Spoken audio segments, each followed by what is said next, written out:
The 90s are back. In fashion, in music fashion. People right now are really digging that 90s aesthetic. And on the surface, they also seem to be enjoying 90s music. So it seems like the perfect time to talk about something that helped make the period from 1990 through to Y2K so different than what had come before. And that's the absolute 180-degree turn that rock music seemed to make in the late 80s and the early 90s. Gone was the glitz and glamour of Van Halen and Def Leppard, and in its place we see the rawness of new styles of punk, the rise of alternative, and the poetic, screeching dissatisfaction of grunge. So what really happened here? Was there a cultural shift? Was it some sort of economic change? Or maybe even an advancement in technology? Or a combination of any or all of these? But let's find out. I'm David Hughes, this is Charcuterie Sound, and today we're talking about the death of 80s hair metal. That fundamental shift between late 80s and early 90s rock and roll. And today we have a special guest, David Hughes, which is going to make more sense in a moment. And as always, if you stick around to the end, we'll have some great recommendations that can act as an on-ramp if you're looking to get into this style of music. So grab a snack, grab a drink, and let's get into it.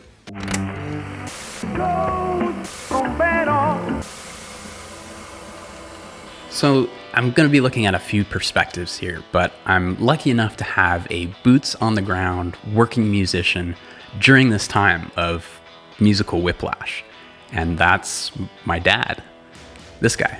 And I'll be asking him some questions throughout this video to see what it was like to experience this change in music firsthand as a touring musician in rock and roll. And yes, we both have the same name. I know that's a little bit confusing, but don't worry, it was way more confusing for me as a child. You could have been a Jesse, or you could have been a Sam. But firstly, if we're gonna understand this shift in rock and roll music, we have to know what rock was like in the late 80s. This is before Nirvana and Green Day, when the pants were tight, the hair was big, and a different type of rock and roll ruled the airwaves. Think Van Halen, Motley Crue, bands like Journey and Whitesnake.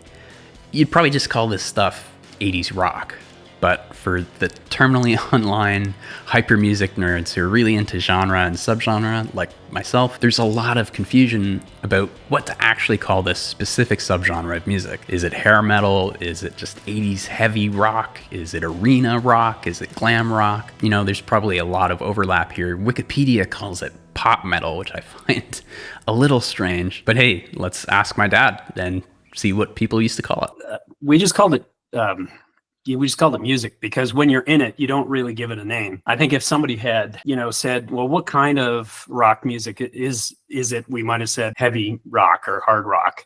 But when you're in it, you don't really give it a name. I should probably also explain why my dad's opinion really matters here. So for some context, he was part of this last wave of 80s maximalist style rock and roll as the frontman of the Canadian rock band Us.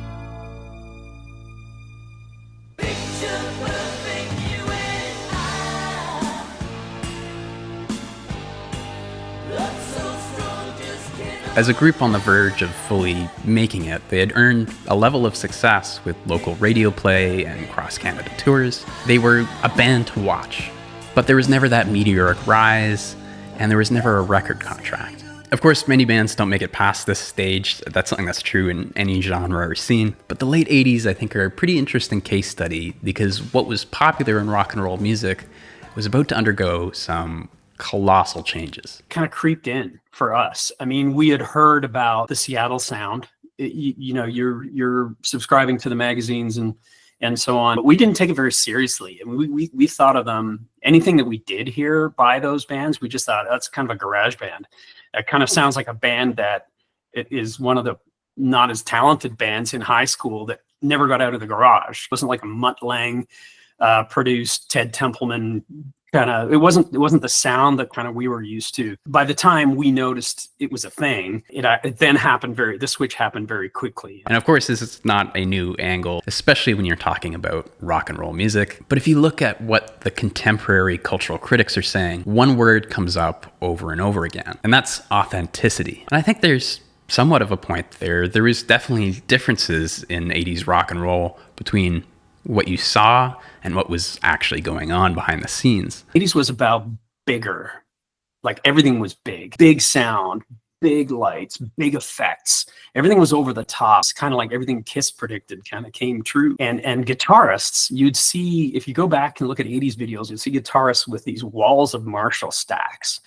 Now, 80% of them were completely empty. And this is true. It's often been thought of kind of a musical urban legend, but it's common knowledge amongst 80s rockers that this fake amp thing was going on. But just as grunge positioned itself as the opposite of 80s style grandiosity, according to my dad, his group was also reacting to a particular aspect of 80s music. We were juxtaposing ourselves against bands that we considered new wave, which we thought were the anathema, like Depeche Mode or Pet Shop Boys or, God forbid, Human League. There were some bands that kind of crossed over and that we, gave some respect to. One of them might be the Cars. Another one would be Tears for Fears. They had credibility as they clearly had the musical chops, and the production was fantastic. And that's really what we cared about, right? Was the quality of the musical talent, and then the production, and just how perfect was a big part of the 80s. Something that was like, if you could be as perfect as possible. But that music was contemporary with 80s rock. What about what was coming around the corner? Like, we tend to think of decades and genres as being married. So we have this base 10 musical evolution.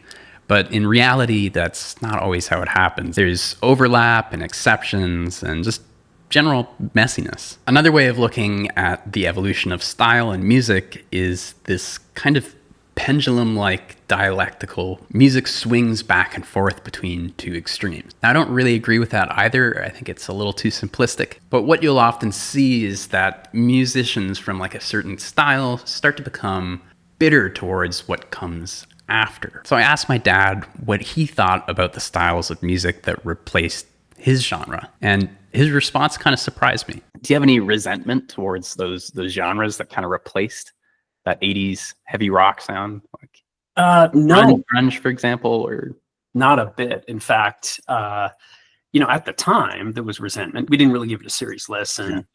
We didn't take it seriously. But now, I love that music. I mean, it's on my rotation. I remember going to a Pearl Jam concert in the mid 2000s.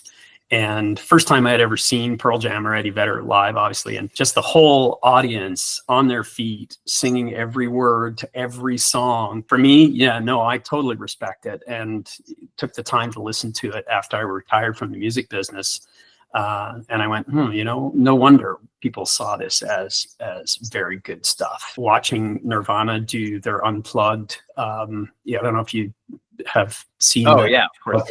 It's fantastic. I mean, musicianship is actually really, really good. Cobain had really solid talent in getting those raw emotions across. So no, a ton of respect, no resentment at all. So while this isn't exactly like my other genre deep dives, I thought, it would still be nice to have some recommendations at the end of the video. And then I also thought that would be a lot of work. So I've outsourced this one to my dad, and, well, take it away. Yeah, sure. And by the way, your recommendations really resonate with me, because you've been covering things like shoegaze, which I had no idea what that was. And, some of the genres you cover, the recommendations help me become accustomed to them. And some of those songs have made their way onto my playlists, and I can actually listen to jazz and understand a little bit of it now, thanks to you. Oh, well, thank you. Appreciate it. But okay, so recommendations. I mean, I would be remiss if I didn't recommend the Hysteria album by Def Leppard, Mutt Lange's production, second to none. Almost every single song, if not every single song, is fantastic and a hit in its own right. So hard to recommend one song on that, but if I'm going to set my EQ, I'm going to go to Love Bites off of this album, because the production in it with a set of headphones is outstanding. Number two would be, again, an album, Foreigner 4, which I think was a Mutt Lange album as well, if I'm not mistaken. Regardless, just about every single song on that album was a hit. Try Jukebox Hero if you want to have one particular cut that I think is extremely well written. Number three, Bon Jovi, Slippery When Wet, another band that I saw live for that tour. And as a showman, John Bon Jovi borrowing a lot from Bruce Springsteen, but just a fantastic front man. And of course, Living on a Prayer is an anthem for most of us in that era. Van Halen 1984. What a tremendous album. Jump was game-changing because everybody had known Eddie Van Halen as a guitarist, and all of a sudden he's on stage playing keyboards with that lick that is so iconic of the 80s. You think of the 80s and our scene, you think of that particular song and that particular progression on the keyboard. Scorpions' Blackout. And here's a band that came from Germany, a three-piece band.